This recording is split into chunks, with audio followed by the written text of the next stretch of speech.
And I'm going Trump here. China, China, China, China, China, China, ping pong. Like, but it all leads back to China, China, China, China. You got to get rid of China. That's it. You want to talk about COVID? It's China. China. You want to talk about China. you want to talk about communism? Well, it's China. You want to talk how we're eating tomorrow? Well, it's Chinese. You want a fucking vaccine against the China flu? Like everything that fucking guy said. It's all China's fault. Guy stubs his toe in the morning. Ah, fucking China.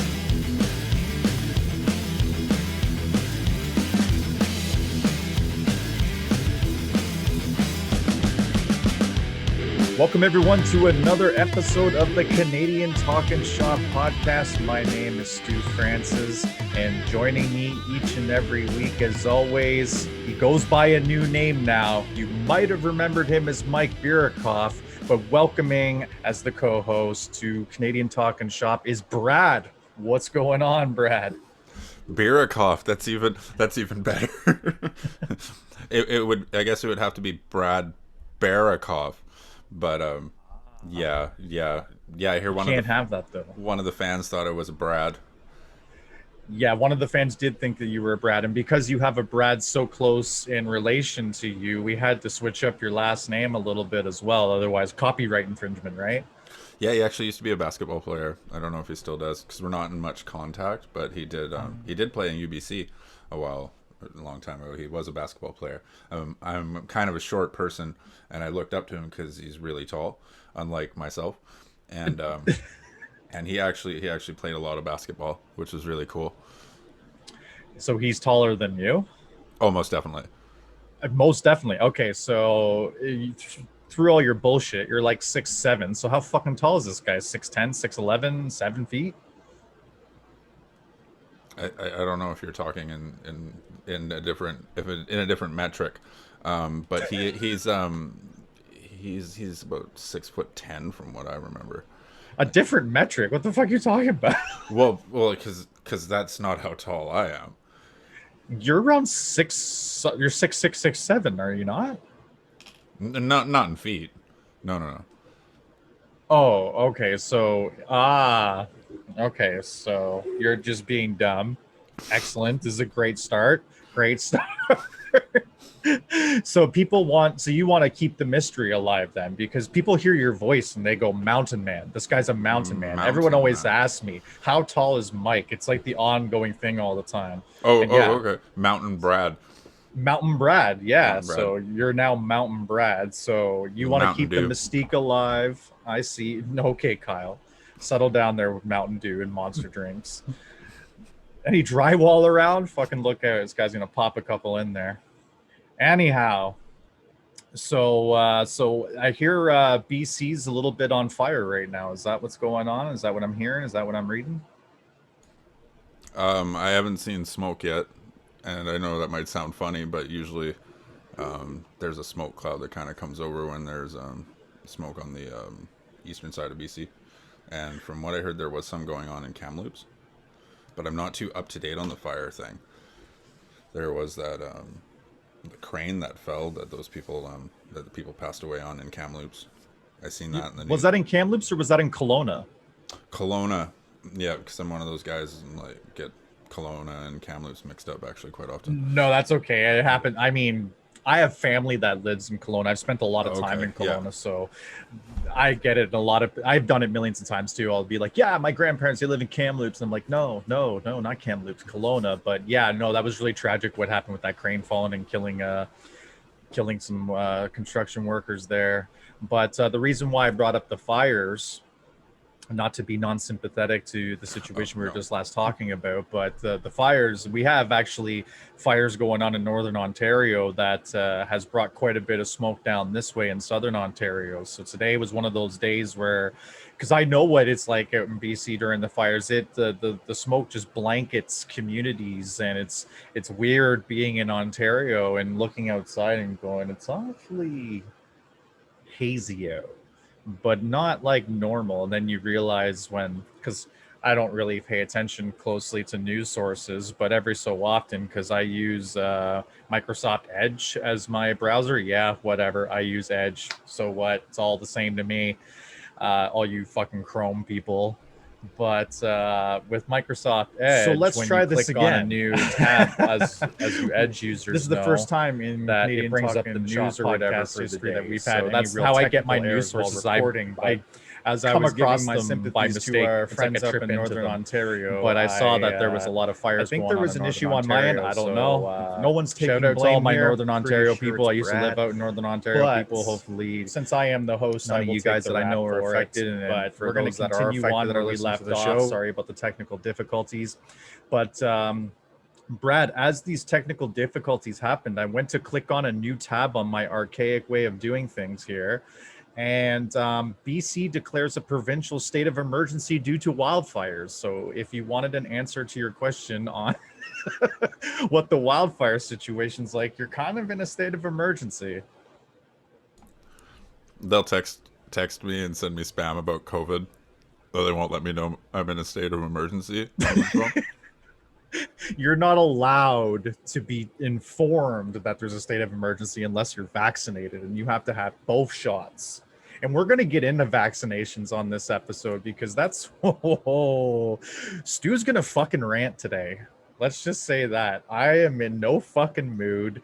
I am coming off of I had a couple procedures yesterday. We're actually recording this on Tuesday the 20th, when we usually record on Sundays, but my brother Brad here, he knows all about this shit. But I had a colonoscopy done, but I also had a gastroscopy at the same time. So thankfully, I was put to sleep to have these procedures done. They tell you about the prep, and Mike's told me about the prep. I'm sorry, Brad. That's going to take me a while to get used to that. But old Bradley here has told me about the way the prep works, and you can hear it while this motherfucker's over there laughing. Thank God for the mute button. Have a laugh, Bradley. So anyway, yeah, as he's mowing down on a foot long, it's been his lifelong dream to deep throat a sub on podcast air. So he's fulfilling his dream. Round of applause. Good job. You need 10 comments on Apple for that. Oh yeah, so I'll give you an update about that. I actually looked into that today. We have a problem with our listeners, and we're gonna have to get to that in a second. Going backwards here, ADHD squirrel. We were talking about the prep work that it takes to get a colonoscopy done, and whew, they give you this Pico Silax and this fucking other laxative, whatever dealy, and you can't eat the whole, like, you can eat until 9 o'clock in the morning. After 9 o'clock in the morning, no more food. Everything after that is all jello, pretty much, or clear stuff. So water, juice, but it has to be like white cranberry juice or tea with no milk and blah blah blah. Ray. So long story short, you fast forward to 5 o'clock, 4:30 actually. They make you take two of the laxatives, and then at 5 o'clock you got to make up your Pico Silax drink, whatever the fuck it's called. It's horrible, people. Horrible. For the first hour, you're thinking, "Oh, this ain't shit. Nothing's going on here. I'm cool." But then that first bowel movement goes, and it's like, "Oh, okay." And it's not violent, and it doesn't like cramp up or make you sore. Well, at least it didn't for me. But when you go to, man, when you start to unload everything that it wants to get out of you, talk about cleaning out your pipes. But it made me feel sick. The second time I had to go to the bathroom, I felt like I had a stomach flu. I was shaking. I had like the sweats. It felt like I had a fever. It was awful. Sucked the life out of me. So now I barely have any sleep. Whole life sucked out of me, and then I have to go and get these two procedures done at 7:30 in the morning, and I'm getting knocked out, the anesthetic and all that shit. And they don't really tell you, because it's been a long time for me since I've had it, but they don't really tell you kind of how much time you should really take to recover from it, because everyone's different, obviously. Some people, like my old man told me that he pukes when he gets home from that stuff. It just makes him violently ill. Me, it just zonks me. It gives me like a fog. Um, I might even struggle to put some sentences together during this podcast. Fingers crossed. Hopefully, I'm past the fog. It feels like I am. But as much as like a couple hours ago, I just felt like an extreme fog where literally your mind just stops working and just drained and tired. So it has been a rough some odd hours. Brad, you are a hero and a legend for doing this procedure many times and without any anesthetics to be put to sleep. Like, just know that I know now. I get I get pain medication. See, it's weird. It's like the different GI because like the fact that you had to fast starting at 9 in the morning, and your appointment was what, next day or same day? Next day, right? So I didn't have to fully fast. I had to fully fast at 3 o'clock the next morning. I wasn't allowed any water or anything either because I had the gastroscopy too. But in terms of the no food, yeah, it was 9 in the morning. Yeah. So different GIs, different things. Like I had one where it was like that, and I was like, oh yeah, this was a challenge. And they're like, well, do you want to make it so you start fasting at night and then you sleep for half of it? Like just stay up late, take your first dose of your medication, and then just try to like sleep through that, which you kind of can do, but you kind of can't at the same You time. shouldn't. I don't recommend it because waking like, up feels violent. Mine was something called Ducalax, I believe, or no, Peglite. Yeah, Ducalax. Ducalax is what I take with the Pico Celax. Yeah, so Ducalax actually is one of the things that sent me to ER because I was told this is before I got diagnosis. So I had constipation and I had taken some of those. They're the little yellow pills, right? Yes, they are. Yeah, and I wasn't able to use the bathroom after I took a few, and then I was just having these really bad stomach cramps. And it turned out it was because I was using a laxative, and with my diagnosis, I didn't even know I had. You didn't know But you had that's Crohn's at the time. Yeah, exactly, but that's a different story. But Peglite is usually the what I end up getting, and it's this jug, and it's got powder in the bottom, and you fill it to the top, and it's 4 liters, and you have to drink half of it in like the first 4 hours, and then you get like this kind of 5 hour break, and then you got to drink the rest of it, and then your appointment is kind of within the next few hours after it. And I remember asking my GI, well, like, what's it supposed to look like? And he's like, you're supposed to shit clear. That's the goal. They want you to shit. Yeah, just water. Like all your shitting is water. And I'm thinking, no, that's weird. That'll never happen. That's weird. I've never seen that in my life. Yeah. But yeah, and so I'm on a few of the groups with Crohn's and stuff, and they talk about their colonoscopies. There's people like you that get full knocked out. They don't see it. They're not there, kind of thing for it. And then me, they give me a dose so you're kind of lucid, like you're feeling it, you're there for it. You can even see it on the fucking camera. It's right in front of your face. You can watch it. You can joke with the doctor while he's doing it. Okay. And so, like, I'll explain here a bit. So it's a mixture of fentanyl and some other type of drug. A very small amount. Like, it's not like you're just like, oh, I can't fucking move. But you've had enough where you're going to be intoxicated for like the whole day. You can't drive. You're not supposed to do anything like that. But they also give it to you fast and without you kind of knowing when. So each time I've gone and I've laid on the table, all of a sudden, my IV, it's been hooked up, it's all done, and they're like, boom, they're doing this, and fucking here you go. You're dealing with that, 5 to 15 minutes of the procedure. And the last one was, it was just horrifying because it's just like I literally felt like someone just got a stick and was like, Dude, no, stop. The horror. That's what it felt like. But in the end, it was like that, whatever, it needed to be done, and you do it because you got to be healthy and whatnot.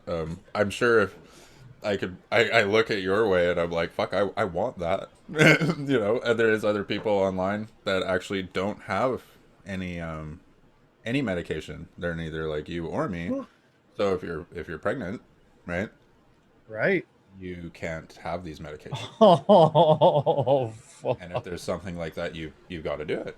And No. there's a few scenarios that are like that where, yeah. So I look at that and I go, I'm okay. It could be worse, right? So Could be worse. That is absolutely it. But yes, note to anyone who's getting a colonoscopy done or anything like of the sort, don't just take the day off for the procedure. Take the next day off after if you have to work, because whew, I gave it a good old college try today. And to be honest with you, if I felt this like how I felt this morning, I wouldn't be doing this with you right now. I honestly was gonna say to you, fuck it. You know what? We'll take a hiatus, but fuck that. We're on too much of a roll. We're celebrating episode 5 here, so we're gonna go ahead and we're gonna do our promo shit and get that out of the way, and then get right to the show here. But audio listeners, I have a bone to pick with you. You just heard me earlier talking about it. So on iTunes, I have now discovered that I can see if you guys are making comments or not. And bless your heart to some of the people that have rated me 5 stars. There's been 3 people in Canada to do so. Thank you very much. But all you other Apple subscribers, help your boy out. Do us a favor. If you like Brad and I, please go give us 5 stars on Apple Podcasts. Write us a review. You can tell us we stink. We really don't care. Any little bit helps. So if you are on Apple and if you're listening, please give us a subscribe, give us 5 stars, and leave us a review. We are reading reviews right now. So, this week we have a review from YouTube from a really good friend of mine, Tyler. Shout out to Tyler. Shout out to Garrett as well. Both of my wrestling fan boys, brothers for life. He wrote a comment saying, "You boys keep making them, and I'll keep listening. Always a good way to end my work week." And thank you very much for that, Tyler. It's comments like those that make us keep going and make us keep wanting to improve and do better. And we're glad to make your work week. What do you say, Brad?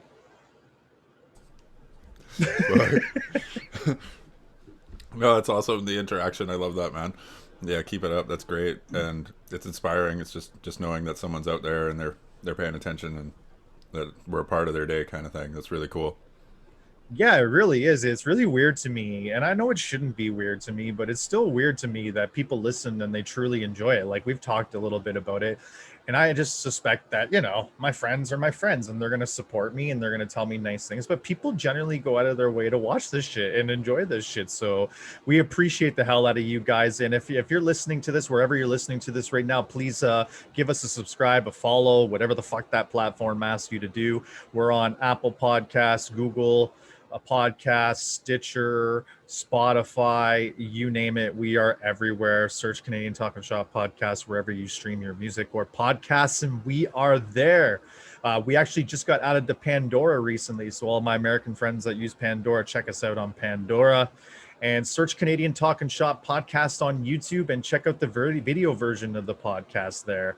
Leave us a review in the comments and we'll read it on the air, just like we did with Tyler's here. We have highlights now of each episode in the event you cannot hear the whole episode. And we get it. Sometimes it's a long time to listen to one episode straight and you want to just see the highlights. Go check out the highlights. And if you check out the highlights playlist, you'll see the highlights from every episode that we've done so far. And starting as of this week, we're going to start having bonus content. Brad here came up with a great idea of doing some bonus content and some bonus material. And I kind of felt like some of the things that we do here doesn't necessarily translate to our friends that listen on the audio version only. You don't want to hear a meme being described to you. You probably would rather see the meme. So we're going to cut that stuff out and we're going to leave that stuff for bonus. So you're going to see meme reviews on the bonus. You're also going to see the strain of the week coverage done on bonus. That won't happen this week. That'll happen next week. I'm going to give you guys my strains of the week at the end of this episode. And there's a reason why I'm doing that. And we'll get into that shortly. But you can find all this bonus content and all the highlights to each episode every Saturday at noon Eastern on YouTube, noon Eastern. So check out the YouTube page, give us a like, give us a follow, show us some love, interact. Brad loves talking to the listeners and he's on there on his Cutlet House Plays account. Check out Cutlet House Plays on YouTube as well.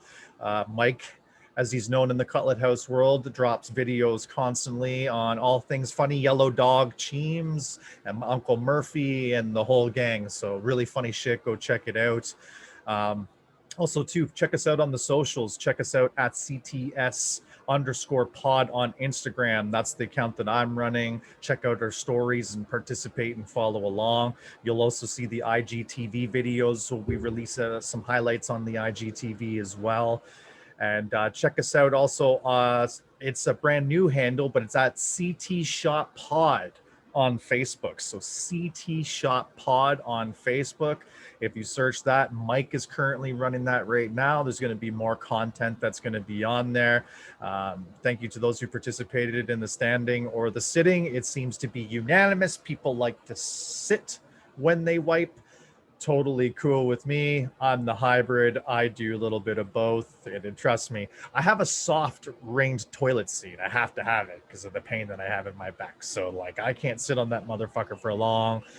If it's droopy though, it gets a one go sitting down. I must make sure of it. Oh, I'm getting a notification now for Loki's medicine. So we're going to get into Loki in a second. I talked a little about Loki in the last episode, and that's part of the reason why we don't do the strain of the week just on the fly on the pod.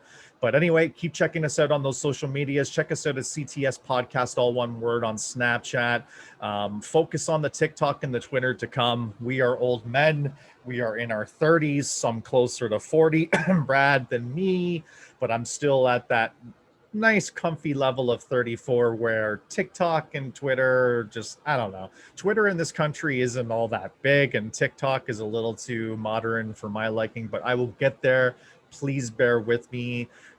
Brad, what do you say when it comes to that stuff? You're with me on that one, or do you think you're a little more hip than me? I don't know about the closer to 40. I think it's just because I can grow facial hair. That's because of the year you were born. The fuck you talking about? The year I was born. Yeah, how old are you? Don't tell the listeners. How old are you? 33. Bullshit. You're not a year younger than me. You're 34? You told me you were 27. I guess we're both liars. Moving on. So go to CanadianTalkinShop.ca. That's TALKIN for talking. It's very bare bones right now, but more will be added soon. T-shirt pre-sale coming soon, so check out the site and the socials for updates on that one. Now let's get to it. Let's get to my Loki bear, my new fur boy that came into my life. So the reason why I don't want to do strain of the week is because Mr. Loki here is definitely stuck to my side at all times. I'm the pack leader, as he's clearly given himself to me in that respect. So he follows me everywhere, literally everywhere, which is cute. A little taken accustomed to get used to, but at the same time, I love it. It's all good. It just worries me when we have to do separation, but we've been practicing that with my old man. He's been super helpful in all that regard, and he's getting better. But yeah, this guy needed a home, and he has some history with seizures, and for whatever reason, the original family had to surrender the pup, and puppy spent quite a bit of time from there on out in the system, as they say. So, but he was with a really cool foster last, but the foster was relatively older, and the foster was also running a rescue, so his attention wasn't all the way there. And Loki now being around someone with really younger energy and paying more attention to, and on a routine now. And I mean Loki gets to go with me to work, so like Loki goes with me everywhere, and he's the best traveler. He's super chill. As soon as he gets in the back seat, he just sleeps, and he's a log. He don't move. He's an excellent dog. It's just, unfortunately, he has the seizures, and he had a seizure cluster on Friday, and it was really spooky, but I knew it was going to happen. My Cooper had seizures before, so I have some experience with seizures and whatnot, but this poor guy gets them in clusters. So they come in threes. Unfortunately, everything comes in threes, as us Irish folk like to say.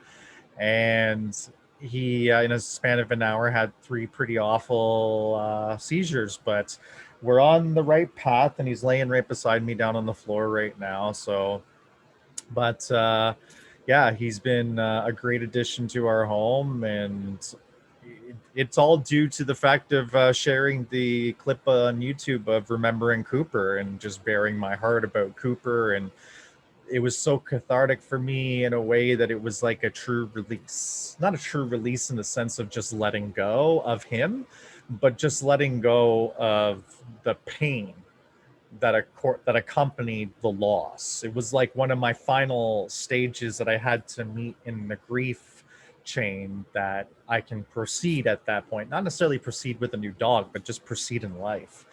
And lo and behold, really good friend of mine who was a customer first, named Sarah, who runs Traveling Tales Canine. Shout out to them. So much love. If you check out the description of the episode, you will see a link to their website. Please, please, please go and check them out. They're a great rescue. They take donations all the time. And they're so good that she saw the clip of Remembering Cooper and was like, you know what? You need to foster. And I'm like, well, I live in an apartment. I don't necessarily know if that's the best thing to do for a dog, but I am moving in January. And I don't know. And I got a response back saying, it's totally cool. I've got a great dog for your situation, and showed me Loki. And it's this beautiful black lab just sitting there all nice and just, I'm like, okay, so what's the deal with this Loki? And I got the lowdown, and it's got such a cool name. Loki's one of my favorite Marvel characters. Like I was mentioning in the last episode, I'm like, it's too good to be true. So, it's it wasn't something that I was necessarily planning on doing, but when I heard all that and heard that he was in need and whatnot, I said okay. And then I said, well, what's the deal with fostering, and what if I want to adopt? Because I get very emotionally attached, and especially with animals and stuff, I don't think I could ever do the whole foster route. I think if you're a dog and you come into my life and I take care of you and I give you a routine and we have a life together, I can't just give you to someone else at that point. It's just, no, fuck that. You're my dog now. So uh, the whole deal was, if it works out in terms of the connection and the bond with the foster, that I would be the first dib to adopt. So it's not like officially official yet, but it pretty much is. But I'm proud to say that he's my baby boy, and we've had a really good time together so far. It's been an interesting ride. It's so unexpected. So it comes with so many range of emotions, because you kind of look for things in your current dog, that your last dog did, especially because they both have lab in them. So you kind of look for tendencies that are the same, and when some are different, it's in a way almost disappointing, but at the same time it's good, because they're their own individual, and you don't want a replica of what you once had. That's what you once had, and now it's time for a different experience, and it's just different. But it's great. It's really, really great. It's just, it's a transition for both of us. He's learning a lot of different ways and whatnot, and I'm learning different ways, and I'm really learning how to be more patient and be more attentive as a dog parent. And you know I'm learning how to be better with handling all the responsibility of caring for a living thing.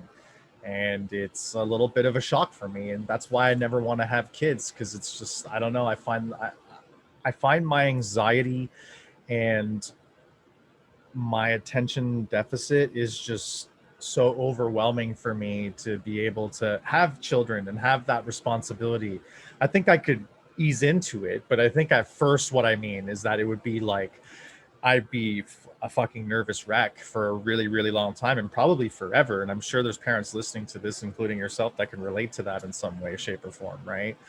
But yeah, just that level of responsibility for dog parenting as well, I find is very, very similar in some ways, because you have a living thing that's dependent on you. And it don't matter if you feel like shit in a day. If you're the only one there, like, you got to get up and you got to take care of this dog, and you got to feed this dog, and you got to take this dog out on walks, and you got to make sure it gets everything it needs, even if you feel like shit, even if it's fucking piss and rain, even if it's 40 below, it don't matter. Like, you got to do whatever it takes for this living, breathing thing. And you got to make sure that they get grooming done and make sure that they get their vet appointments and all this stuff. So yeah, like it's a lot of work that's coming into it, but it's been a great experience so far re-entering this world. And yeah, but I bet you can relate to a lot of these things. You've had multiple dogs, and we've had kind of a few conversations on and off the air about this. Yeah, with dogs and kids, that similarity of just each one's so different, and you kind of get that wake up call when you see the new one in your life. Like my first son was really calm, really chill. Well, my only son, first son, I have multiples around the world. Well, I mean, you do have 25 kids, so 25. There we go. or 5, whatever. I may have added 20 there. Who's to say?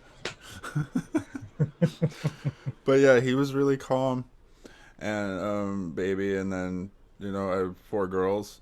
They're not so calm, and they're all so different with everything when it comes to food, behaviors, you name it. It's everything's different.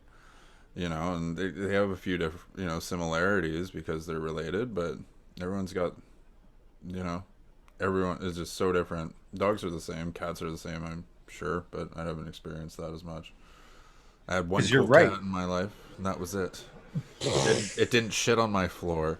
It didn't piss on things. It was a nice cat. That's your prerequisites for a nice cat, is it just didn't defecate on your fucking floor? That's it. That's your only requirements.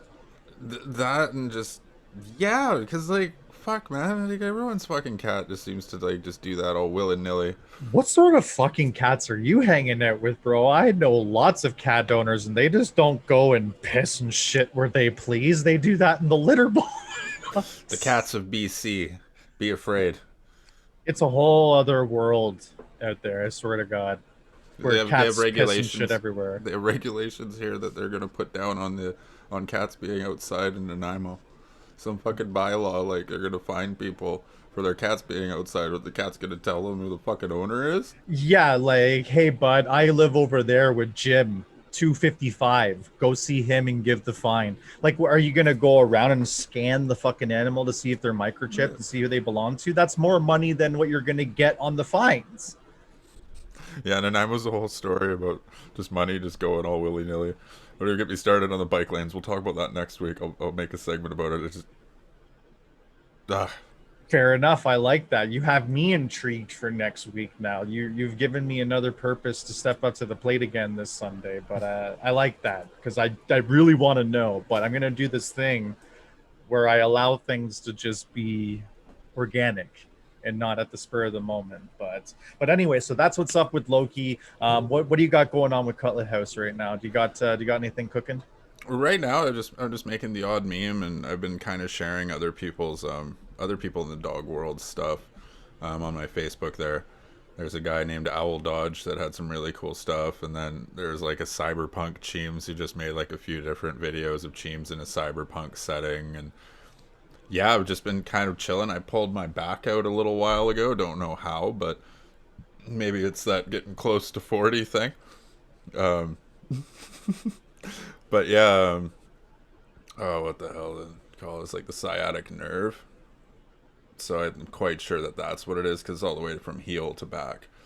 Like the heel of my leg all the way up to my back. And usually that's sciatica or something along those lines. So doing a little bit of stretches when it comes to that. But that's been a pain in the fucking ass, that's for sure. And then when I have Entyvio, which is the medication I take for Crohn's that they give me, it can like fuck with your bones and shit, right? So like my hand's been all weird, like almost like arthritic, like I'm almost 50. So yeah, which could be possible too. Who am I to say? Know. I've never seen your birth certificate. My bones hurt a lot because of my height, because of how short I am. So it's like a compactness. It's not exactly a dwarfism. It's more of a compactness. Well, because Mike is tall, but Brad is short.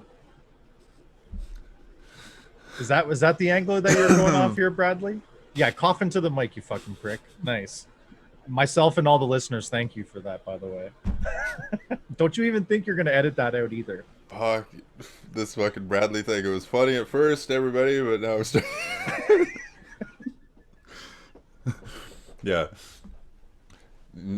I'm not that tall. I'm not. I have a bone compactness. Oh, for fuck's Me as a sake. person, me as a human being, I self-identify as a short person. So when there's height Nice. regulations, I can get on the rides.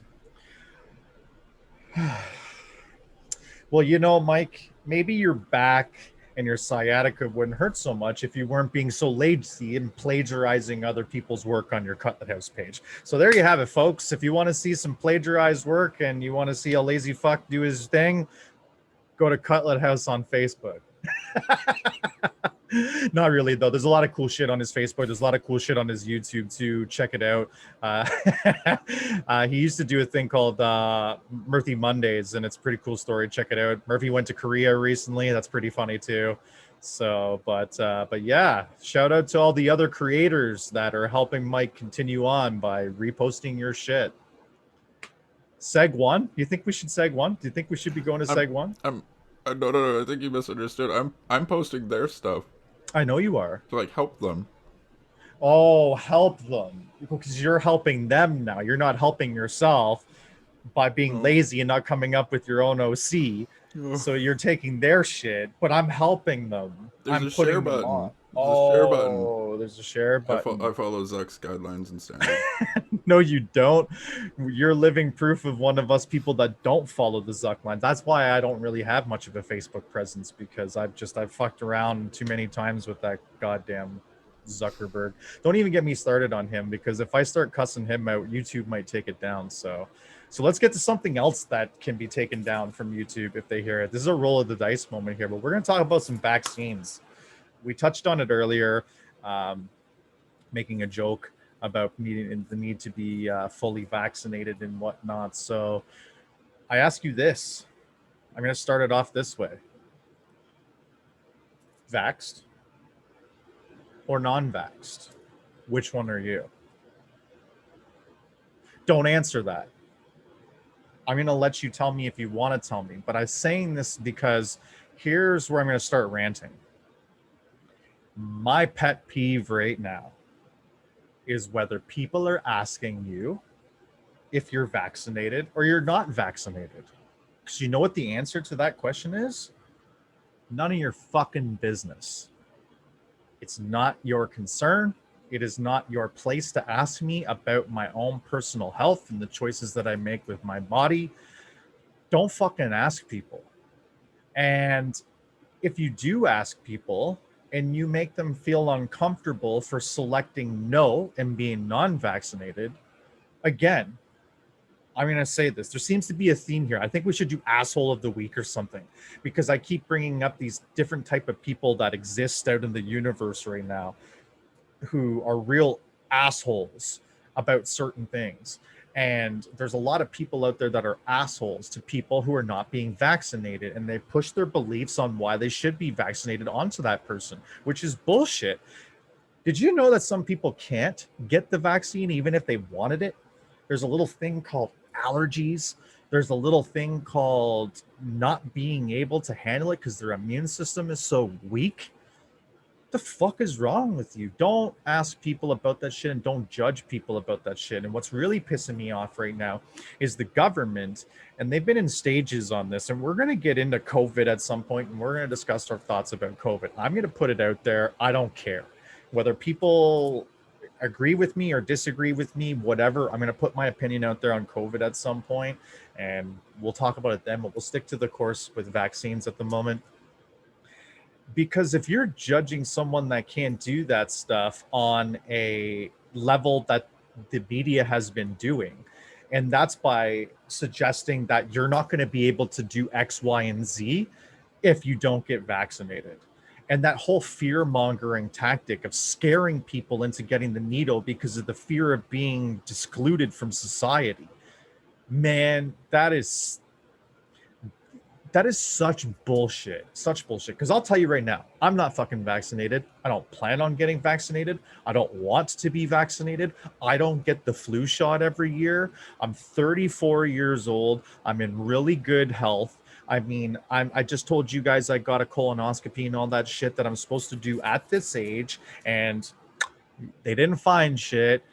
You know what I mean? I'm in good health and I'm taking care of myself, especially now for the first time ever. My immune system has never been stronger. Allow me to roll the dice. I mean this as no disrespect to anyone who has lost someone from COVID or has experienced COVID themselves. I will not downplay the severity of this flu. I know it's a severe flu, but you know what? The death numbers, and I'm going to spit a little bit of facts at you guys. I've brought up some stuff, some articles here that I'm going to read off some facts for. And this is what really gets me going. So right now, I'm just going to talk about Canada. I'm just going to stick to my own home and native land. And right now, we've had 1.42 million cases reported. Okay. That's not the amount that have gone asymptomatic. And because that once upon a time, that was a thing. Do you remember that when you could have COVID and be asymptomatic? I remember, but not a lot of other people do, because that was like 6 months ago media coverage, or 8 months ago. Again, touching on the topic of the short mind frame of the people of the internet. But anyway, 1.42 million cases total in the whole entire country of Canada. 1.39 million recovered. Okay. 26,000 deaths. Awful. Awful. I will not discredit that. That is awful that we lost those lives. I'm going to say something now that may offend some people, but if I offended you, good. Because honestly, death is a part of life. Death happens all the time. And I'm going to give you 5 more examples of death that are in higher numbers per year than what we've experienced with COVID-19, okay? Cancer. 80,000 people died from cancer. And a lot of these numbers are from 2018, when a lot of Statistics Canada stuff was going down. You can throw at me that it's 2021 all you want, because if anything, you're just going to further my argument, because you know the numbers are going to be higher on all of these things, because people are dying more from all of these things on a regular yearly basis as it is. So just in 2018 alone, 80,000 people died from cancer. 80,000. And for whatever reason, we can't come together as the world and figure out a cure for that. And it's out there. I'm sure it is. Call me a conspiracy theorist, whatever. I am fairly certain that there's a cure for cancer out there. There's too much money and technology to not find it. However, death is a part of life. And unfortunately, in countries like ours in Canada that runs a free healthcare system and whatnot, the consequence of that is being okay with death, because it's less strain on the system. But let's go to another one here. Cardiovascular disease, okay? 53,000 Canadians died from heart disease. Car crashes, okay? Just car crashes alone, 13,000 people. That's 10,000 less than just car crashes, people, than what have died from COVID-19. The flu killed almost 10,000 people a year before. And those were recorded numbers that weren't fluffed, that weren't exaggerated for the sake of the numbers being higher, because there have been health officials that have come out and said, yeah, I know Johnny died from X and Y, but I marked it down as COVID because I was told to mark it down as COVID. And if you don't believe me and you think I'm just this weird right-wing conspiracy theorist nut job, go ahead and Google it. It might be hard to find because they suppress information like that, but it is out there. It's out there. You can find it. Suicide. The one thing that bothers me so fucking much about this pandemic is suicide or mental health problems. Now, this is just what's been reported in 2018 of suicide. 4,000 people a year die of suicide. Okay? Now, the final 2 things that I have told you, they don't equal the same amount that we've lost for COVID. I get that. But that was in 2018. It's 2021 now. How many more people have died from all of those things? But the thing is, humans can accept significant danger and loss of numerous lives, provided these happen in a manner to which they are accustomed. That's a quote from a doctor on Global News. And this was reported in 2020. February of 2020. And if you go back and look at any of the information that took place all on that whole entire timeline of COVID come on, man. It was clear as day that there is an agenda. I don't know what, but there's an agenda here, and we'll get into what we think that agenda could be on future episodes, because I know you have some pretty strong opinions on this stuff too, and I don't think it's fake. I think it's real. I think it's a real flu, but I'm not going to get vaccinated and put an experimental, I don't give a fuck what anybody says, it's an experimental drug. Okay?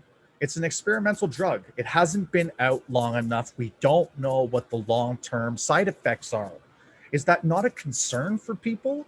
It's a concern for me. Like, when I can be aware of it, I know there's side effects for everything, and I know a lot of the things that we eat and stuff like that we don't necessarily know what could be in them. There's a whole lot of levels to a whole lot of different things. But I'm not going to inject a serum into me that I don't know what the long-term effects are for it. I know they've been studying variations of this vaccine for a really long time, and I know they've been waiting for the day to roll this shit out, but I'm just not doing it. I respect anyone who does. My personal views that I've shared just now are for myself and myself only. But if you come to me and say, yeah, I got the shots, awesome, cool. You did what you thought was right to make you feel safer, to make you feel protected. And quite honestly, as a non-vaccinated person, I thank you for rolling up your sleeve and getting it done, because it just means that I don't have to, because they refuse, and by they, I mean the government, they refuse to get us back on track with normal life until their agenda of vaccinations is reached. And I'm just not going to be one of those people. Call me selfish, call me whatever you want. I just don't trust what's going to be put in my body right now. I'm not saying I'll never do it. I'm just saying more than likely I'll probably never do it, because I never even got the flu shot. But things changed, and you never know. But everyone who's been vaccinated, you've only been vaccinated to prevent death. You can still catch COVID-19. And that's what really drives me fucking bonkers too, is any of the self-righteous vaccinated people want to go around thinking that they could live life without masks and they can just resume life, and they're okay, they're fine. But if you're not vaccinated, you should be masked the whole 9 yards. What's the difference? The difference is that if I get sick, I could possibly die, right? But you may not. And here's another fact for all you self-righteous people who have gotten your jab. You're only protected on a couple fucking strains of the virus. There's so many variants now. There's a meme that I'm going to release that says there's more strains of COVID than there are cannabis now. Because there's so many fucking strains now, I can't even wrap my mind around it. So you can't tell me that any of these vaccines are going to help you against the Delta or the Alpha or the Omega or whatever the fuck they're calling these stupid things now. I can't even keep track. So the moral of the story is, if you have your vaccine, great. Don't be judgy and preachy to others. Don't ask them. Just be proud of the fact of what you've done and how you've helped everybody else out, and go about your goddamn business. Non-vaccinated people, don't bust the balls of the people that are getting vaccinated. Thank them. Because of them, you may not ever have to do it. Because the fear tactics of the government and the media on you not being able to do things and such and blah, blah, blah, don't buy into the narratives. Don't listen to it, because they're going to let you travel. And we can travel. And if you look right now on what the travel restrictions are for Canadians coming home from being out and abroad, it depends on where you're going. But if you're going to a place that's willy-nilly and free for all, when you come back, all you have to do is be tested for COVID on the first day and the 8th day. Just do your research, people. Do your research. Don't take the jab because you think that you're going to be excluded from society and all its funds. They can't. They can't. They'll segregate so many people. If you look at the different businesses online right now, like if you look at Narcity, which is a Canadian IG account right now, they're posting huge about Toronto businesses saying that if you're not vaccinated, you can't participate, blah, blah. Go read the comment section. These little laws that they'll come up with that mean that you have to be vaccinated to do certain things, it's not going to stick around. because even the vaccinated people are like, that's bullshit. You're infringing on people's rights at that point. They don't have to provide you medical records. That's an infringement of their fucking privacy. So non-vaccinated people, don't bust the balls of the people that have been vaccinated. Thank them. We're moving along because they're helping us get to the numbers that need to be achieved for herd immunity, the whole 9 yards. And let's just all get along, people. Let's stop the division. All this COVID, Black Lives Matter, vaccines, it's all tools of division. So I felt good to get that rant out. Mike, I'm going to give you the floor now. I've spoken enough. I've experienced that a little bit with the back and forth with have you been vaccinated or not, and I'll just say it. I haven't. I try to think it through as much as I can, and I feel like I might get it, I might not.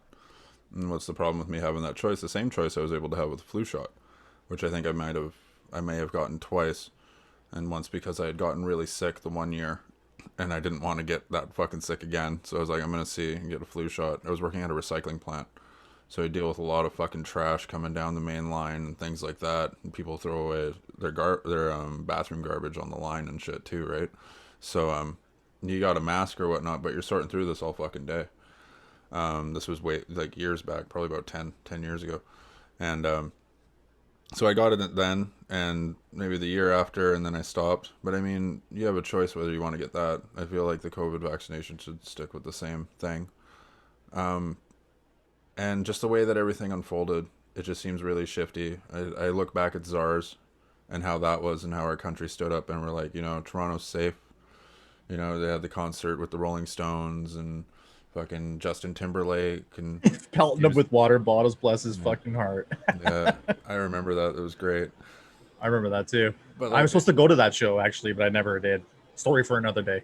Yeah, and they, we fought for that, and that was really cool. So I'm not gonna lie, I kind of thought that was gonna happen, and it didn't. But also too with the things going on with China and Taiwan, Australia, between Taiwan and China, Australia and China, Japan and China, like these are all things that aren't in our news right now, and they're things that are happening. Like Hong Kong, remember all the fucking protests about their independence being taken away, and then all of a sudden COVID came, and the Hong Kong shit, it was easier for them to just roll in. The COVID stuff, whether it's a coincidence or not, that put a fucking pinch in those protests, and I remember that, and I was like, wow, because it was, to me, it was almost like there was a chance that Hong Kong kind of had there, and that was completely just done. Like, Cheems lives in Hong Kong, and he needs to be saved. There's that too, by the way. I'm just gonna throw that out there. Cheems, my favorite dog, the meme dog. But funny yellow dog. Yeah, but anyways, so you've also got Taiwan, which they claim is their country, which it's not, and they just want to roll in there and take it. Japan's decided to go, we'll defend Taiwan if they strike. So you've got that. There's these islands called the Talk Islands around Japan, and North Korea is disputing that some of those islands are theirs, and Japan said that no, in with the Olympics that are going on, that it's those are their islands. So they're pissed off that they showed on this map that they're Japanese islands, but they've been kind of in dispute between South Korea, North Korea, and Japan, and all in that waterway. China's doing their shit where they're dumping sewage in the Philippines. It's like, and I know COVID's going on, but COVID and the American election has really distracted us from that. Sorry. Oh, no worries. I just noticed that the natural light was making me look really bright, so I apologize for our YouTube people now. No worries. But anyway, no, you're 100% right. There's a certain level of things that are going on abroad, overseas, that we're just very ignorant to. A lot of us chalk up, and including myself, a lot of my theories on COVID and how it became about, and the sort of circumstances behind it that were just a little too coincidental, let's just say. A lot of it has to do with North American issues and politics and so on and so forth, but there's a whole other world that takes place on the other side that has just as much conflict. And China is the number 2 powerhouse, very close to, a lot of people say they're the number 1 powerhouse and whatnot, but free will always give it to America first because China is communist. So, but there's a lot of shifty shit that's going on in the whole entire world. And then you bring Trump into it, and there's a whole thing. So we definitely have an episode in terms of talking about COVID and where we kind of think things went and stuff like that. But you brought up some interesting points about why it could have been even brought to the world in general. And that 75%, I think that's the number you've heard too, that the goal Canada wants is the 75%. I know it's 80% So- in Ontario, but I think countrywide it could be 75, and they're not too far off. They said, okay, so basically what happened is, I'm not going to name names or name where it was, but it was a medical, a nurse, okay, that I'm going to deal with Crohn's stuff with, and it's not one that I'm regularly with, but they decide out of just regular conversation, you know, how's your day, blah, blah, blah, blah, blah, like, oh, are you vaccinated, right? And I'm thinking it's because of what the procedure is or whatnot, and I'm like, no, I'm not. Oh, well, why aren't you? It's perfectly fine. And I'm like, I just have my own kind of reasons behind it. Oh, well, that's the problem with everybody. They just think of all the stuff on the media, and it's all just a bunch of hooey that makes people scared. It's really not a big deal. People are just, you know, they're sick for a couple days and it's fine. And just like pushing this, right? And then, you know, kind of gets diverted doing their thing, and there's TVs, you know, where I'm at, and the news thing comes on about the 75% for things to start getting better, and she looks right at me and she's like, yeah, like, kind of like, if you went and got your vaccination, you're one of the people that are making it so we're not at this number, like I can't go out to the parks because of you, hey, you know, haha, like, and it's just like, dude, it's like, fuck off, like, you don't know shit about me, you know, like, there could be other reasons why I'm not taking it, because I'm not elaborating. But yeah, I experienced that firsthand, that whole fucking, that poke shit, like, kind of like, well, didn't you, didn't you, and then, you know, you got other people in the room that are kind of looking at you like, oh, you're ruining it for all of us, like our day at the park. And it's like, fuck, if I would have said yes, you guys would have all shut up and believed my lie. I chose to be honest. And therein lies the whole entire thing, is that nobody can prove it. So you can tell anybody, yeah, I got it. And you could be like, yeah, oh yeah, the second shot, I got the Moderna too. I got the Pfizer first, the Moderna second. So you know what that means. Sick. And I was sick for 2 days, and I had the fever and the whole 9 yards and blah, blah, ray. I could talk out my ass about getting the fucking vaccine, but I don't, because I'm honest with people. I don't like being asked, but when I'm put into that situation of asking, and shame on healthcare professionals that like, I get you've bought into the narrative, and that's fine for you to do, but for you to look down your nose on patients because they haven't, for whatever their reasons are, and it could be anything, it's not your place to judge. I have a huge fear of needles. I'll be very forthright and honest. When I got my IV and stuff like that before I had the procedures yesterday, and even having the procedures and that, I started crying, because it's nerve-wracking to me. It sets my anxiety off. I don't like it. I don't like being injected with things. I don't like things being extracted from me. I know to some of the male listeners, you might think that I was being a little bitch, and whatever. You can think whatever you want to think, but like, my anxiety was just so strong that even getting the IV into me just triggered me off. And then I knew it was real at that point, and I'm about to get cameras put in me, and I have all these thoughts and feelings. So the last thing I want is some big, thick ass fucking metal thing getting poked into my arm and putting me out of commission for 2 days. I can't afford to be sick. I work full-time, part-time. I'm a new dog dad again, and I run a podcast. I don't have fucking time to be sick. So I can't afford to be down for 2 days. I was lucky enough to take the Sunday off and the Monday off, but like, I was able to make things work, but I can't do that all the time. I need to stick to the script. I lost money during that, but it was necessary for my health at that moment. It's not necessary for my health to be jabbed with this, because if the only difference is between you and I, the vaccinated versus me, is that you won't die if you get it or won't be hospitalized. How do you know? People are dying that have got both shots. It's documented, it's proven, it's out there. Even the news media reports on it. They'll shove it down as far as they can. It's not fucking in your face, because if it was in your face, a lot of people would change their mind, because a lot of people base their mind off of what they see. And that's why the difference between SARS and COVID lies is social media. You can control people more through social media. You can enact more of what you want at that moment, and government and media knows this, and that's why people like Zuckerberg and all those people act like fascists and try to censor you on anything that goes against government and stuff. And that's why I think it's fucking hilarious that we look down on places like North Korea and that run dictatorships and put out propaganda and this and that. And yes, it's very asinine and egregious propaganda, but we're no fucking different. We just put out our own propaganda, but we make it look all nice and pretty, that it's just, we're the good guys, we're the normal people, but it's still propaganda at the end of the day. It's all a fucking government. Can honestly anyone say that they trust the government? I don't at all. And again, you can call me a conspiracy theorist or whatever, but I just don't fucking trust them. And if you do, that's fine, but I don't. So the moral of the story, not getting vaccinated, you're not getting vaccinated, and that's that. Like, I can't say I'm not.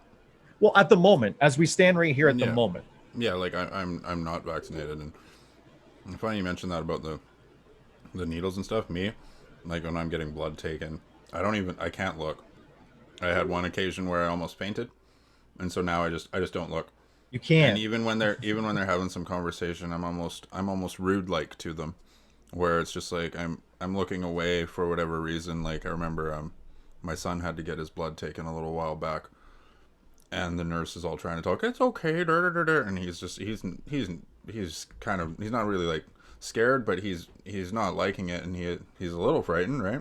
Sure. And there's this poster of this like couple holding their kid in their arms, swinging the kid or whatever, some poster, and I just look at him, I'm like, pay attention to me. I'm like, look, they're gonna drop that kid.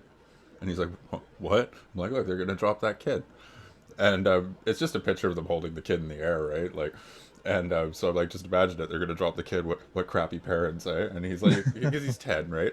So he's like, oh, what? That's hilarious. And I'm like, don't even pay attention to what they're doing in your arm. Just pay attention to those parents. And now they're gonna drop that kid. Because I'm gonna drop you next. But you know, and he said it totally worked for him. And I'm like, because that's what I'll do is I'll look at something, because usually there's a picture, and it helps. It doesn't cure it, but it helped me a lot. And I remember this one time, because in the Nanaimo hospital they have this picture of forest, and the one lady's like, yeah, there's a squirrel in there. And I'm like, for real, there's a squirrel in there, like on the picture of the woods that they have here, like forest? And she's like, yeah, it's in there. And I swear she just said it to fuck with me, because every time I've been in there for blood, I'm now looking for this squirrel, and I still can't find it. But yeah, that's a whole nother story. I love how we're building all these stories for other episodes. It's just a member. It's just there it is. There's the brain fog. It kicked in finally. But it leaves all these little trails and tidbits to do conversations and stories on future episodes. So that's really cool. But you know what? I think we've wrapped up in terms of what we're thinking and feeling about this right now. I know a lot of people out there in the world, they don't know how to think and feel about vaccines either, and they don't know how to think and feel about COVID, and maybe they're feeling very off kilter and need something to kind of bring them back in and make them feel good again. So this seems like a perfect time to transition to our very first sponsor of the show, Spiritual Imprints. Founded by Susan Weber, whom's a spiritual artist, intuitive guide, teacher, healer, and nature lover, has brought to us all an online shop that can truly leave a spiritual imprint on your life. Now go to spiritual-imprints.com today and choose from so many items such as candles, crystals and gemstones, incense, herbs, jewelry, and even subscription boxes. Every single month there's a new subscription box, and you can choose from 3 different options, such as the spirit box, the Sacred Sabbath box or the Crystal Club subscription box. If you're new to collecting crystals, I'd recommend the Crystal Club subscription box to get you started. I personally get the Spirit box and get all kinds of sweet goodies every single month. I honestly can't believe the value that I get for the dollar, and that is no bullshit. That is true and honest opinion from a true customer. So there you have it, folks. Again, head to spiritual-imprints.com, and because Susan wants to bless the CTS family today, she's offering you listeners a 15% off code. So you redeem this by entering CTS15 at checkout and receive 15% off your order. Terms apply. Subscription boxes excluded. No subscription box discounts. It's worth every single penny, people. See the website for details. Spiritual Imprints, everyone. All right. Time to bring this ship back. And we're going to do a little thing called What's Going On in the World Today. And this week I chose the subject, and it seems like Cuba is going through a second revolution at the moment. To those of you that don't know, right now Cuba is going through a series of protests. The people are protesting. They're protesting the regime. The country has been under communist rule for over 60-something years. There's been an embargo with the United States for a really long time that's prohibited goods and services to be brought in and imported into Cuba. And the Cuban people have really gone through a lot of shit, but they've especially gone through a lot of shit during COVID, and they've had enough at this point, and they're protesting the regime, and it's making big news, but it's almost like it's not happening organically like it should. It's like it's being forced. If the news media had a choice, I feel like they wouldn't cover it, because I saw the progression of how they were covering it, and so much took place before they already made it a big deal.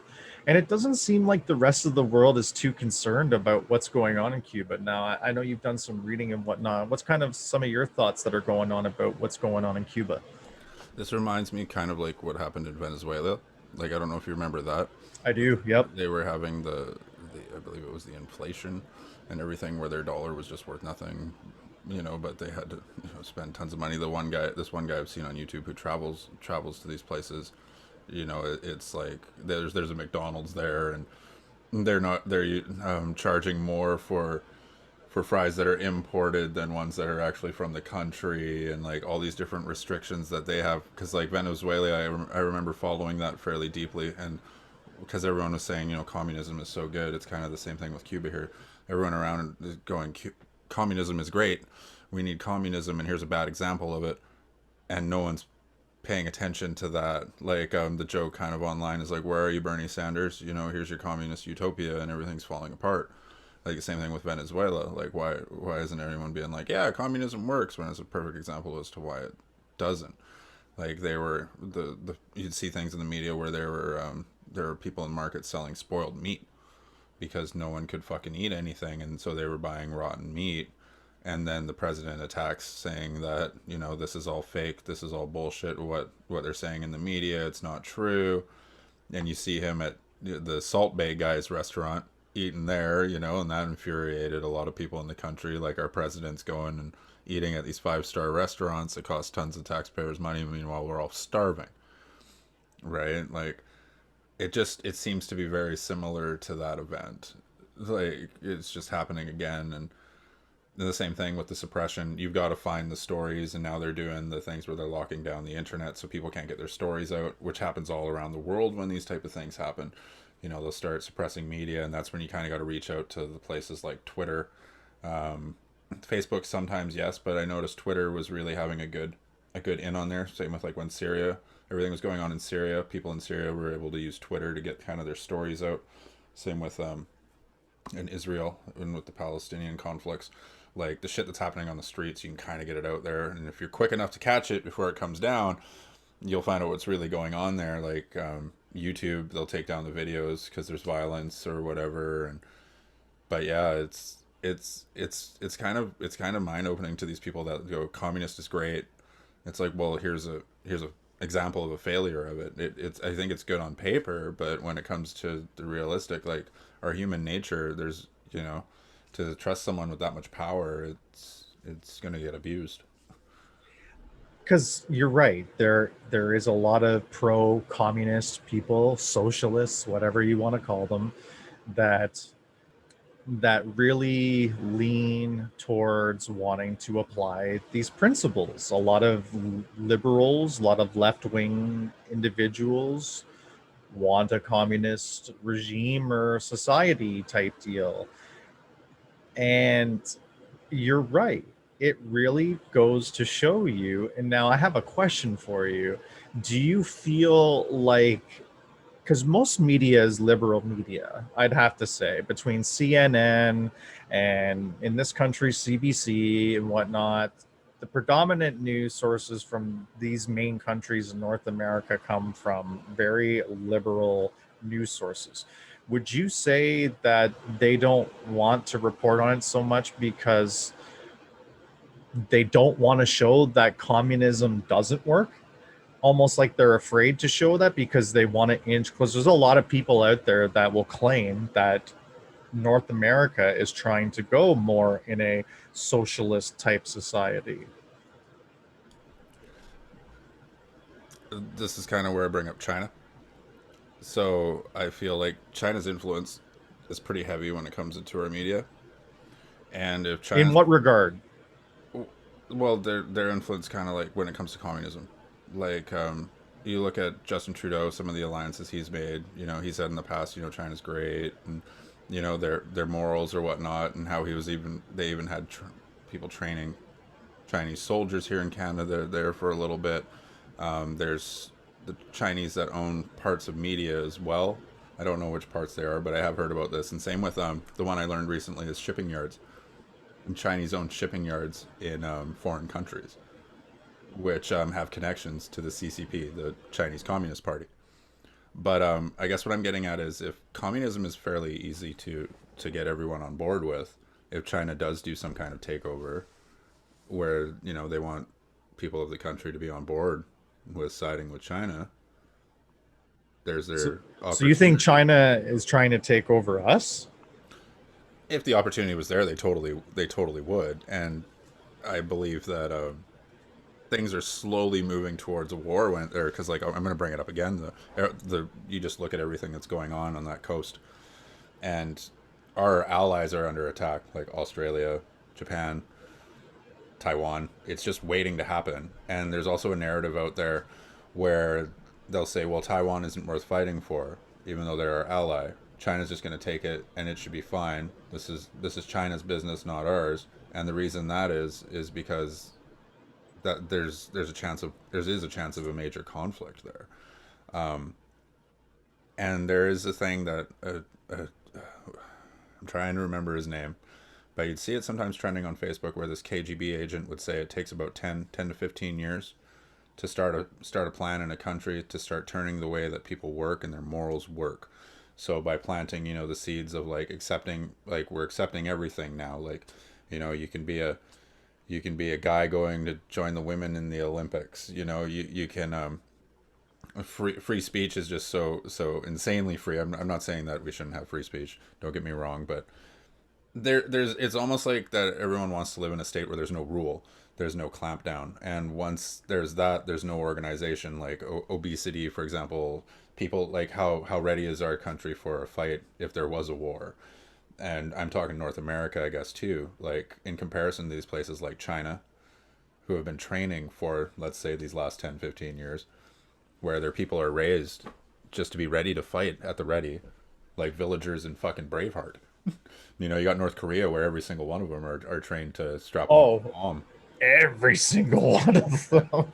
They're ready to just go strap on a bomb and go fucking crazy. Well, there's China's fucking issues with South Korea. You know, send North Korea at them, send North Korea at Japan. You know, like if you look at it, it's scary, man. It's just you see that they've planned this out, and people have mentioned it, and people have said it as time goes on, and you got to search for it. Russian news, I catch it, and Australian news, I catch a lot of it because they're in their waters. The Philippines, they restricted all the fishing and shit. And I'm going Trump here. China, ping pong. Like, but it all leads back to China. China. You got to get rid of China. That's it. You want to talk about COVID? It's China. China. You want to talk China. about you want to talk about communism? Well, it's China. You want to talk how we're eating tomorrow? Well, it's Chinese. You want a fucking vaccine against the China flu? Like everything that fucking guy said, it's all China's fault. Guy stubs his toe in the morning. Fucking China. Like, and that's a whole other conversation for another day. But I think we have something there too on another episode, is talking further about the whole timeline with the Trump administration and going into power and China and all that. I think there's a really interesting conversation to have there as well. But I think ultimately what I would like to see happen in Cuba is I would like to see their people be free, man. They've dealt with it long enough, and you know, it's a shame, because Cuba is one of those countries that I really want to go to. Really affordable, beautiful beaches, the whole 9 yards. The only reason why I won't, and is as privileged as it is that I get to say this, it's because of the food. I don't want to, like, I hear nothing but bad things about the food for the most part, and I really want, because I'm looking forward to going to the 5-star not 5-star resorts. Fuck, what am I talking about? I've only done that once. 4-star resorts at least that have really, really good food, because I want that 4-star experience. I'm paying for that, you know. But I also want to go out into the communities and have good, authentic food I can trust to eat, like Mexico. Mexico is a place that I'm desperate to go to. It's where I want to do my 35th birthday. I want to record an episode of the podcast there next year. It's a goal of mine. We'll see if it happens. But oh, hi, Mr. Loki. I'm being interrupted by the skunk right now. I call him a skunk because he likes to put his face into the trash. He's big and black, and he's got a huge bushy tail like a skunk. So, but anyway, in Mexico, the food, you know, is going to be bang on, and that you can go outside of the resorts, and you're going to have those amazing taco and burrito stands and all that fun stuff. Oh, I was blocking him now. There he is. There you go, CTS people that are watching on YouTube. There's my Loki bear. I'm sure you've seen pictures. Follow CTS_pod at IG. Shameless plug. Using the dog for leverage. Whatever. But anyway, all the power to the Cuban people. I hope they're able to do what they want to do. There's a narrative being driven around that, you know, they're just trying to get rid of the embargo and stuff like that. But nah, they want to get rid of the regime. They want that shit gone. And it's really crazy, the power of media. I encourage you to look into this stuff. This is the type of stuff that we deal with in our own country when it comes to media.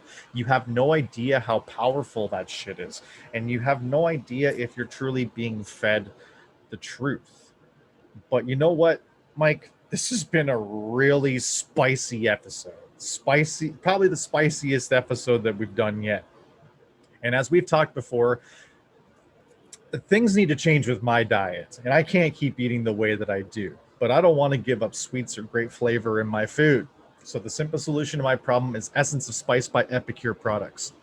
From seasonings, dip mixes, beverages, desserts, and even cookware, you can get these easy meal solutions for yourself and start adding some flavor into your life. Most importantly, these are clean and fresh ingredients and 100% gluten-free.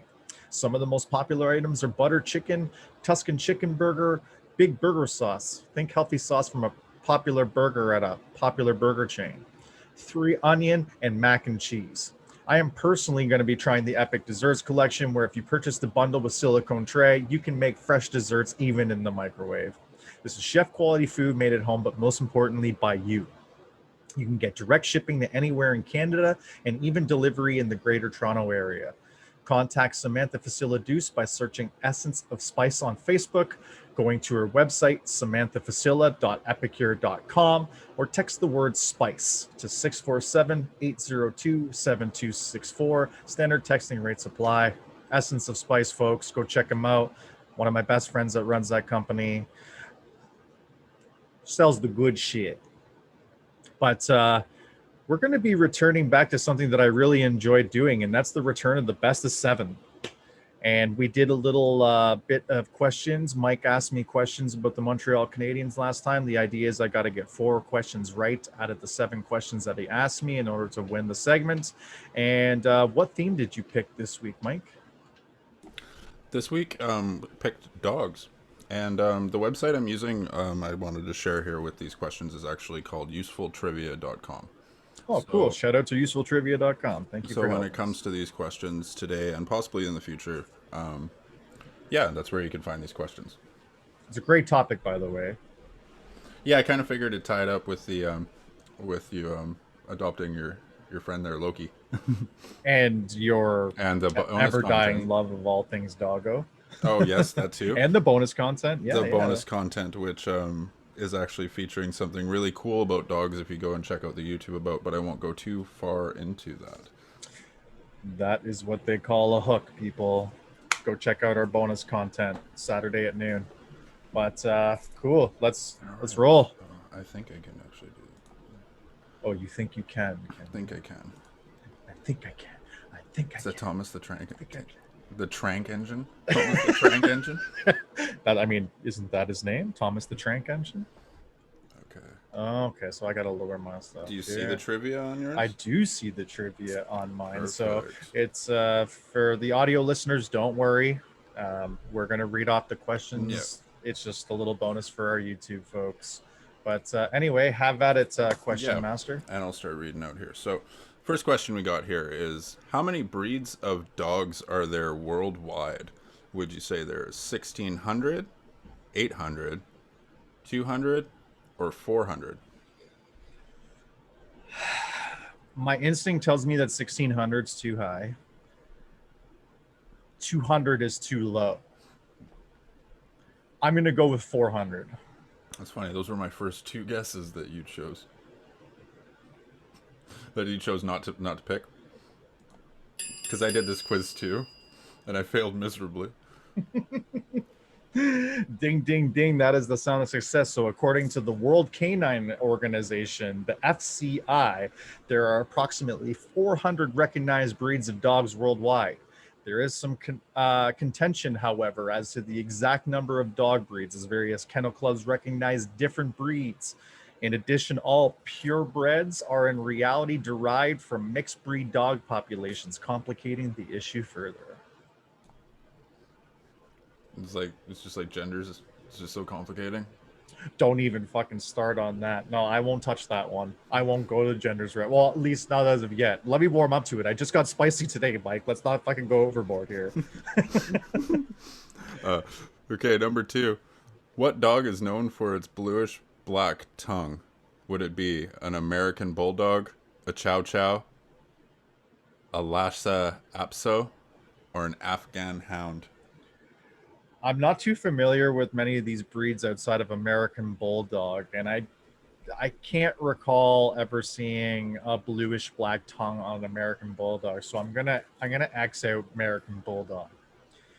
Chow Chow, I'm not too sure I'm going to go that route either. It doesn't scream to me Chow Chow, so I'm going to eliminate Chow Chow as well. To me, what stuck out was the Afghan Hound and the Lhasa Apso, if that's how you pronounce it. I have no idea what either dog is. This is a stab in the dark. I'm going to go with Lhasa Apso, final answer. Wrong. Okay, so I still have to continue guessing. Yeah. I'll go with my second pick, Afghan Hound. Ooh, okay, so I was wrong. Let's go Chow Chow then.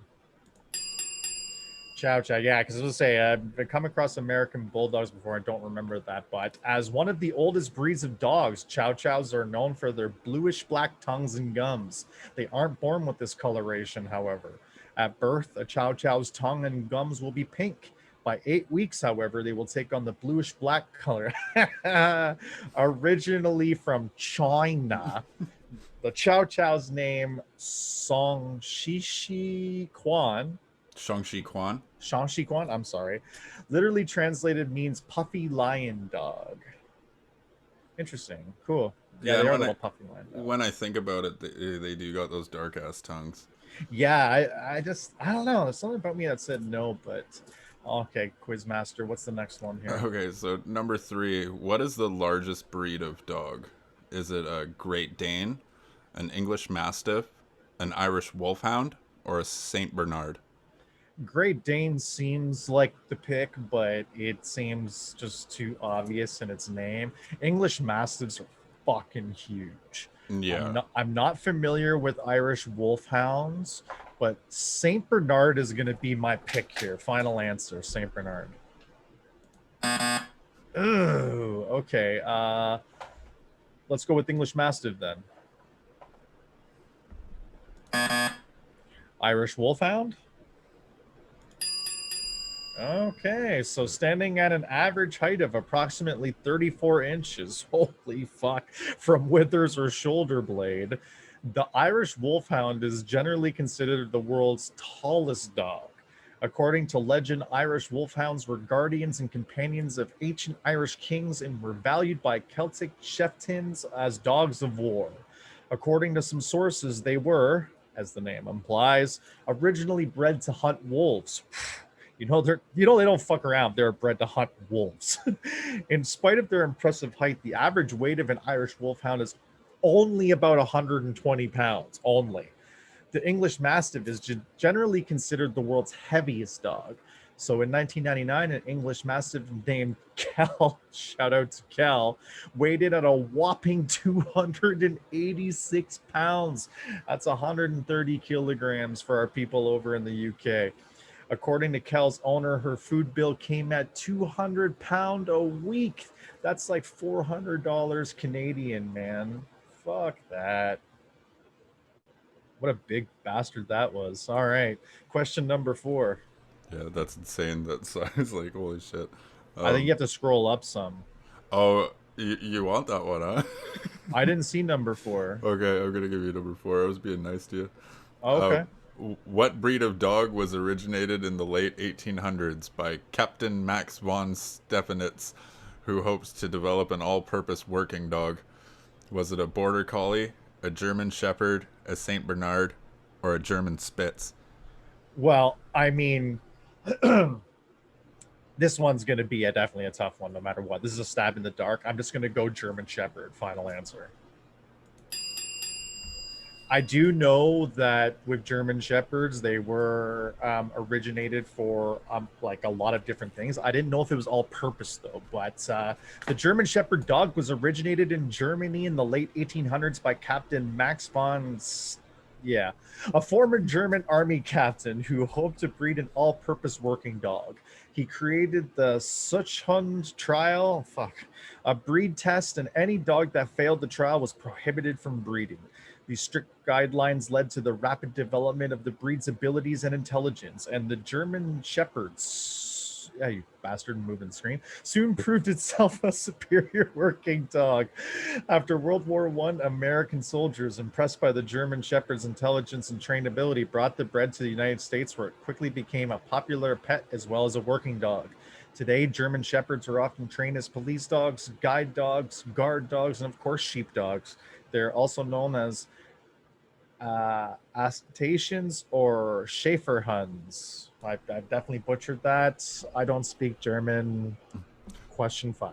They're very, very Spartan, the way that those dogs are, eh? Like, fucking, wow. Yeah, they don't Any dog fuck that around. failed the trial was prohibited from breeding. Sent away. Yeah, it's like, you sure that wasn't an Adolf creation? That sounds awfully, yeah. Okay, question 5. All right. What is the fastest breed of dog? A Greyhound, a Harrier, a Swedish Valhund, or a German Spitz? The old German Spitz is coming up a couple times here. That reminds me of Scheiser movies that come from Germany, the old German Spitz. But I'm going to go with, you don't know what I'm talking about? Isn't Scheisen something else? No, it's jokes from South Park. You don't remember when Cartman's mom? Yeah. I'll have to revisit. Yeah, it's a whole porn thing. But anyhow, I'm gonna go with Greyhound. Final answer. They named the fucking bus company after Greyhound. Greyhound races. Makes sense. Reaching speeds up to 45 miles per hour. That's 72 kilometers an hour. The Greyhound is the fastest breed of dog. In fact, the only land animal faster than the Greyhound is the cheetah. Not surprisingly, Greyhounds are bred primarily for racing. So that was a layup. Give me number 6 here. What is the only dog that can't bark? A Basenji, a Saluki, a Whippet, or a Borzoi? Whip it. Whip it good for the final answer. Saluki? The one you couldn't pronounce so that I can't either at the end? Oh, Borzoi. Well, A that's just leads. Basenji. I Yeah. actually, you guys will see a picture of a Basenji if you go to YouTube and watch the bonus content. If you're wondering what a Basenji dog is, they're very beautiful looking creatures. All right. Well, the Basenji, an African hunting dog, is the only dog that cannot bark. This trait is probably due to the shallow laryngeal, thank you, ventricle in its larynx. Ventricle, thank you. Yeah, I'm just like, whoa, I'm usually really good with my words, but throwing some curveballs here. However, the Basenji is certainly not silent and can make a wide variety of other dog noises as well as unique yodeling sounds. So yeah, you thought you were going to get rid of the whole barking for separation anxiety. Wait till you come home and that motherfucker's yodeling. One of the most ancient breeds of dogs, Basenjis were once feared extinct until they were rediscovered living among I really can't read today. Among the Azande and Magbetu tribes of the northeastern Congo region of Africa in 1895. Mangbetu. There you go, Mangbetu. See, this motherfucker knows his shit. We were just talking how I'm not smart, blah blah blah. Fuck out of here. Next. Oh no, I was saying you got your big brain. You're super smart. You got your shit together. So he thinks I'm super smart, and obviously I can't read everything. We're humans. Look at that, eh? Entertainment that shows you that we're human. Me, when I'm reading foreign languages, I can pronounce them correctly, but when I'm speaking my own native tongue, I seem to have difficulties. Foreigner languages. That's awesome. We're off the rails. I'm gonna shut up while I'm ahead. Well, question 7. What is the most popular dog in the United States? Would it be a beagle, a German Shepherd, a Labrador Retriever, or a poodle? I'm going to nix poodle and beagle right away. It's between German Shepherd and Labrador Retriever to me. And because of Cooper's lineage of being half lab and Loki being half lab, I'm going to go with Labrador Retriever. According to the American Kennel Club's registration statistics, the most popular dog in the United States is the Labrador Retriever. In 2004, nearly 3 times as many labs were registered, 146,692 as any other breed. This marked the 15th consecutive year that the Labrador Retriever topped the rankings. Golden Retrievers, 52,550 registrations, were the second most popular breed of dog, followed by German Shepherds, Beagles, and Yorkshire Terriers. According to the AKC statistics, the least popular purebred dog in 2004 was the English Foxhound with only 17 registrations.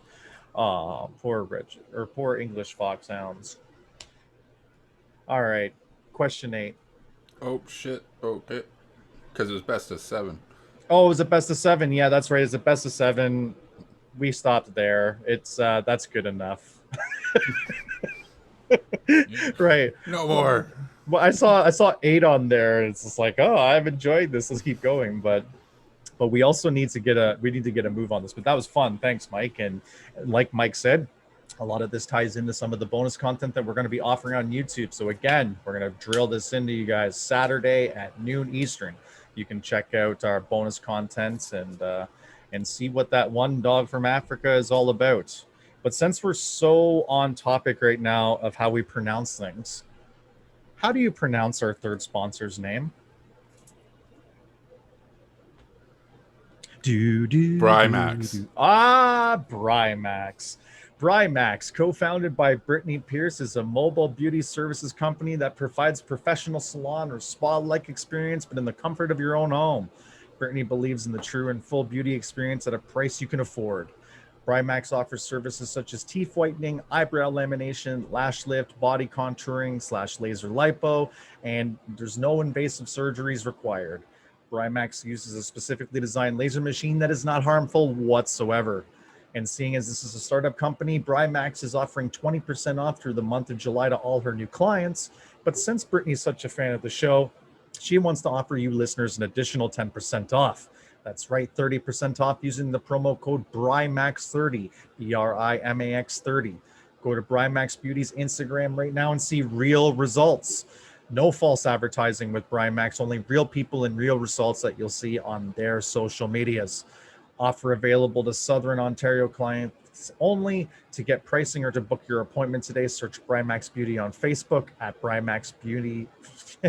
Brimax Beauty. We can't do a single one for Port Brit without fucking it up. Brimax Beauty on Instagram, or pick up the classical telephone and call 647-571-1305. But okay, so now that we've officially got another Brimax one in there, Brittany, we'll promise we'll get it all right next time. What we're listening to right now and what we're watching currently. So I'll get mine out of the way real quick. Right now, what I'm watching is Big Brother US just started back up. So I'm watching Big Brother right now. Do you watch Big Brother at all, Mike? I will not watch Big Brother until they put Jon Snow in Big Brother. Big Brother Canada. Okay, cool. Well, we have a thing going on there. If it's something that he's been trying to get into, we can start that campaign up for him here on the show. It's kind of funny because I've watched it a couple times. Like I remember there was these like peanut butter jam challenges where they got like, you know, they do some challenge and then they got to eat like peanut butter jam for a week or something. I watched it a long time back. I think it was the American one, but every year he's been trying to hustle and get into the Canadian one, and I'm really gunning for him to get into it because it would be really cool. He actually because he does an audition video every time, right? You know, post it online for people to see, and he actually took his back out ziplining on one of them. Oh shit! Yeah, and he does these for anyone that doesn't. I learned this too through following him. But if you're interested in Big Brother and you kind of want to play, kind of like a Big Brother thing, you can actually do it from home. There's a lot of these different groups online that do Big Brother Zoom games, and sometimes they'll have a prize at the end or whatever, and sometimes they won't. They just do it for fun. So I've even been thinking of doing one of those maybe, but it takes up about, you know, an hour a day for like 2 weeks and whatnot, and you sign up for it. But yeah, he plays in a few of those, so he's got his hands in it a little bit, and it would be really cool to see him in there. But yeah, so I say that anytime if anyone asks me, that actually is one of my public statuses on my Facebook is that I'm not watching Big Brother unless they put Jon Snow in it. So. Well, we're gonna have to do that because I would love to talk shop about Big Brother on the show. So we're gonna have to have one of our guests come on and talk some Big Brother shop with me because I absolutely love it. It's my summertime sports. I know I have baseball, regular season baseball is a fucking drag unless you're watching it live. I am a baseball fan that can enjoy the odd matchup in the regular season, but it's too fucking long. Give me the baseball playoffs any day. So the closest other thing to sport I've got is Big Brother. And it's, even though it's been on the air for now 21 seasons, it's still fun to watch as if it's season one. And so that's what I'm watching currently right now and what I'm listening to. So I touched a little bit about Papa Roach last time and the album The Connection. Two of the songs that I have on for this week are the songs titled Won't Let Up and Breathe You In. And that's off their 2012 album, The Connection. Great album. Definitely recommend it. It's if you're into Papa Roach from the Infest days with all their, Last Resort and Broken Home and all those great tunes, you should really check this album out, especially if you also liked their album Getting Away with Murder, which was their third album release, where they kind of changed into a more hard rock sound but popish. It was kind of going with the wave because their new sound was really new metal, so it was really rap rock, and then they kind of went on a little much of a change of tone just so they could be a little more mainstream, but they've incorporated both sounds into this album, The Connection. Really great shit. And another song to top off my three for the week is Feel Nothing by The Plot and You off their 2018 album Dispose. Really, really great tune. It's a really good fuck you tune. If anyone's going through a breakup or an ex or something right now, throw that shit on, man, and you'll feel a type of way. But Mike, what are you watching and what are you listening to? The YouTube channel is called Psyched Substance, one word. And one of his main things is teaching people about responsible dosing and safe drug use. So he has experiments where he's taking DMT and talking about his experiences with it, about being safe, like testing safe dosage amounts, like how to take care of things responsibly, how him over the course of his life, the different types of drugs he's taken / the types of different reactions. And he's kind of in that fine line of YouTube because he doesn't film himself actually taking the substance, because you can't like go on YouTube and start digesting drugs because it's actually against their terms of service. So he'll show you what it is he's taking, and then it goes to black screen and he's like, I've taken it. Like acid, that's another one too, where he does tests with LSD. But yeah, I find myself really going there a few times. Just he's got some interesting stuff. Like I haven't messed with DMT nor really plan to, but he does talk about the similarities between DMT and different mushrooms and stuff, and ayahuasca. Talk more about those details later, but that's a good one. Psych substance, one word. And then if anybody kind of knows the Filthy Frank crowd and Max Mofo and all of them, I've been kind of watching. Idubbbz came out with another one since he married his OnlyFans girl that he's simping over, as everyone would kind of know that still, if anyone follows Idubbbz anymore. But he's got a video on Paul Logan and his Bitcoin scam that he's kind of into called iDoink, and everything that's going on with the Bitcoin scam, where it's just where these famous people kind of just go, I've got this coin, everybody invests their money into it, and it's just kind of like a quick dump scheme. But he brings that up, and he has a really good way of doing his videos with a lot of good humor, some edgy humor and stuff. And the video is called Jeff the Logan Scam, and it's by Idubbbz TV. Idubbbz, IDUBBZ TV, all one word. But yeah, for shows, that was what I kind of just stuck out for the week. Music, I've been kind of all over the place again. Man Eater by Hall & Oates. Right on. I've been loving that one for a little bit. The whole talk we had about revisiting old rap, I kind of went back to Kanye West a little bit because I'm a Kanye fan. Me too. Workout Plan. I threw that one tune. on. Yeah. So that was pretty cool. And Once That's in a from Life. College Dropout, wasn't it? Yeah.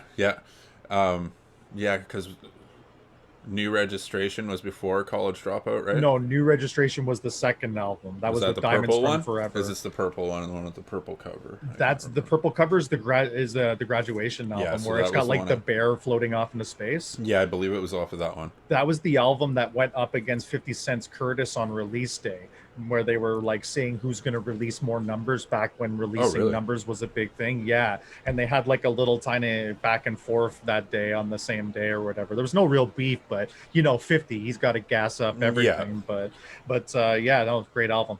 And Once in a Lifetime by Talking Heads. I revisit that one every once in a while, and that one's cool. good. You kind of know, like, your situation isn't always permanent, like, like, you just know the first two verses. Like, you may ask yourself, why are you here? Is this your beautiful house? It's not. And days go by, and the water falling down. Whatever. But yeah, that's pretty much what I've been into this week.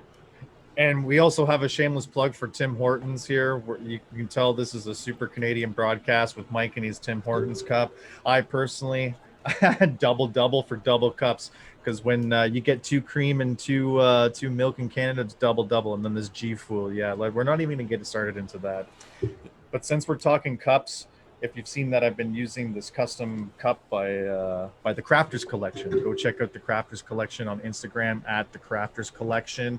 They do all sorts of different custom things. Really, really happy about their stuff. Really happy how this cup turned out. I also got a really sick horror cup too. Check out my Instagram. You'll get to see that. So I'm going to post that soon in the next little while. But Mike, we're going to close down the shop right now. So we just want to remind our listeners again, if you've enjoyed this week's podcast, leave us a review on YouTube and Apple Podcasts. Give us 5 stars. If you want to join us as a guest, please DM one of us.